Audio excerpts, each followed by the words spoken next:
So my education so far has been very scientific, so now getting an introduction into the business side of things, I think has really helped me to understand what the industry really wants from us as scientists and what they're kind of expecting, as well as understanding more and more what goes on behind the curtain. Well, I feel like from this course I gained obviously a lot more information about the business side of things, which throughout science, if you're doing a science course, you don't normally get that much of that. And also, especially coming from a different country like the UK, I got a lot more practice on how to present things, as we did a lot of presentations throughout the course.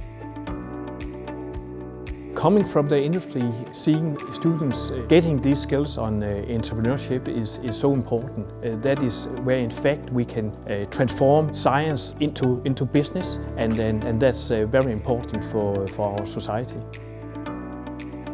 I think other students should choose this course if they want to challenge themselves and get better at presenting, and if they have any aspiration to start a business or just learn more about it, they should definitely choose the Bio-entrepreneurship course.